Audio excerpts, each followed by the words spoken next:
The wind dragged dust across the ranch yard like it was trying to erase the past. And maybe it was, because everything that had led to this moment felt like it deserved to be buried.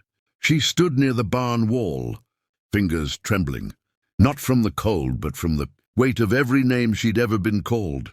Every door shut in her face, every man who had looked at her and seen either nothing or too much of the wrong thing. The rancher watched from a distance, squatting low like a man unsure whether to stay or walk away, his hat shadowing eyes that had seen death, drought, and betrayal, yet had never known what to do when faced with quiet suffering. "Wait," she said suddenly, her voice steady in a way that surprised even her, and when she added, "I take it off," he froze, not because of desire, but because he understood she wasn't talking about clothes. She was talking about fear, about shame, about the armor the world had forced her to wear just to survive. She told him about the night she'd been left behind, about how people saw her as disposable, about how every mile she walked alone across the plains stripped another piece of dignity away. The rancher didn't interrupt. He didn't judge. He listened, and in the Wild West, listening was rarer than gold. The horse behind him shifted its weight, the sun dipped lower, and something ancient changed in the air. He stood then, not as a man claiming anything, but as one offering shelter.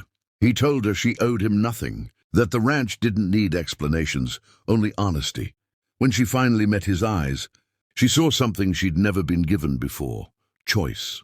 And in that moment, before anything else happened, before love or promise or pain, both of them understood that whatever came next would change their lives forever. If you've ever felt unseen, unwanted, or written off, this is where you lean closer, because stories like this are why this channel exists. And subscribing means you never miss the ones that remind us we're more than what the world decides. The days that followed were quiet, but not empty.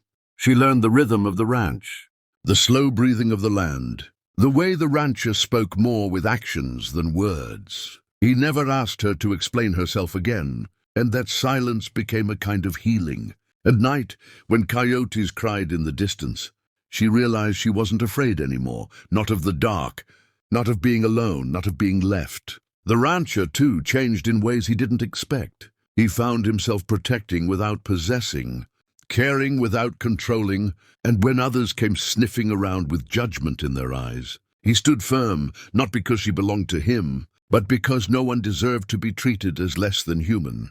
The moment everything truly changed wasn't dramatic. It was simple. She chose to stay, not because she had nowhere else to go, but because for the first time staying felt like power. When she stood beside him at sunrise, no longer hiding, no longer apologizing for existing, the ranch felt fuller, warmer, alive. Love didn't arrive like a lightning strike. It grew like roots, slow and unbreakable. And when the town finally whispered, when the past tried to claw its way back, the rancher made a promise not just to her, but to himself.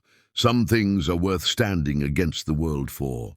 The Wild West was cruel, but it was also honest, and in that honesty, two broken lives found something whole. If this story moved you, if it made you feel something real, then subscribe to this channel, because every story we tell is for those who believe redemption, love, and second chances still matter.